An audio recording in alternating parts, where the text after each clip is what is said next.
नमस्ते, आदाब, सत श्री अकाल। मैं हूं आपका होस्ट मोहम्मद और आप देख रहे हैं AH न्यूज। चलिए देखते हैं आज की अहम और खास खबर।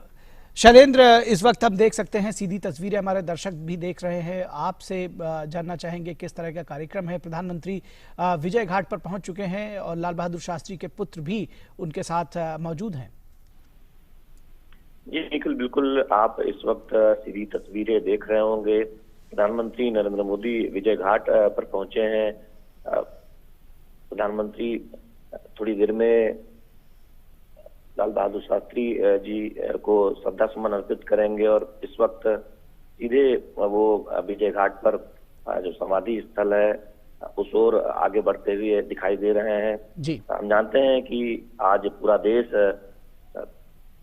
लाल बहादुर शास्त्री जी को याद कर रहा है। उनकी 116वीं जयंती पर आज पूरा देश उन्हें श्रद्धा सुमन अर्पित कर रहा है। विजय घाट पर इस वक्त प्रधानमंत्री धीरे धीरे समाधि स्थल की ओर बढ़ रहे हैं। हम जानते हैं कि देश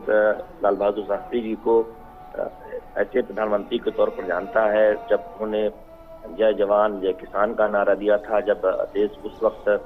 चुनौतियों के दौर से गुजर रहा था। 1965 में जिस तरह से एक मजबूत नेतृत्व और सुदृढ़ नेतृत्व लाल बहादुर शास्त्री जी ने देश को प्रदान किया और जय जवान जय किसान का नारा दिया, जिस तरह से एक तरह से हम जानते हैं कि तब अनाज की जो एक कमी थी हमारे देश में और उपवास रखने का एक आह्वान किया था लाल बहादुर शास्त्री जी ने और पूरे देश की जनता ने उनके इस आह्वान को माना और एक तरह से सादगी पूर्ण व्यक्तित्व के एक प्रतीक के तौर पर लाल बहादुर शास्त्री जी को जाना जाता रहा है। और जिस तरह से देश की जनता उनके विचारों, उनके जीवन को एक तरह से उसका कह सकते हैं कि उनके विचारों का पालन करती रही और उनके आह्वान को जिस तरह से देश की जनता ने उसका पालन किया वो अपने आप में अभूतपूर्व है। लाल बहादुर शास्त्री हमेशा ये कहा करते थे कि दरअसल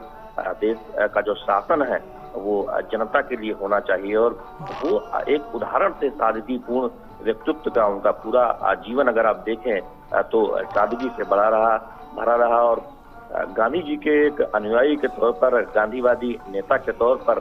जिस तरह से पंडित नेहरू के निधन के बाद उन्होंने देश की बागडोर संभाली, देश को एक मजबूत नेतृत्व दिया, निश्चित तौर पर वो याद किया जाएगा। और हम जानते हैं कि देश में जब अनाज की कमी थी, किस तरह से हरित क्रांति को आगे बढ़ाने का काम लाल बहादुर शास्त्री जी के प्रधानमंत्री रहते हुए किया गया और अनाजों के मामले में भारत एक आत्मनिर्भर देश बना। उसमें लाल बहादुर शास्त्री जी के योगदान को कभी भुलाया नहीं जा सकता। इसके साथ ही साथ श्वेत क्रांति देश में जो हम जानते हैं कि आगे आके उस पर भारत आगे बढ़ने में कामयाब रहा और जो उसकी भी नींव लाल बहादुर शास्त्री जी के प्रधानमंत्री काल में रखी गई थी। तो एक तरह से कह सकते हैं कि सीमा को लेकर जो चिंताएं थी उसमें जिस तरह से एक सुदृढ़ और मजबूत नेतृत्व प्रधानमंत्री काल में लाल बहादुर शास्त्री जी के देश को मिला और साथ साथ जो दो बड़ी चिंताएं थी, अनाज की कमी उस वक्त भारत को सामना करना पड़ रहा था और दुग्ध क्रांति की एक जरूरत थी। तो ऐसे में उस ओर जिस तरह से भारत आगे बढ़ा तो निश्चित तौर पर लाल बहादुर शास्त्री जी के सुदृढ़ नेतृत्व और दूरदर्शी विचारों को एक तरह से याद किया जाएगा कि किस तरह से उन्होंने संकट काल में आगे आकर एक तरह से नेतृत्व प्रदान किया और देश की जनता को वो मनोभाव को समझाने में सफल रहे कि कैसे चुनौतियों का मुकाबला किया जाता है। और निखिल, हम जानते हैं कि उनके पूरे जीवन में आप देखें, अगर बाल्यकाल से लेकर उनके राजनीतिक जीवन में जब वो गांधी जी के विचारों से प्रभावित होकर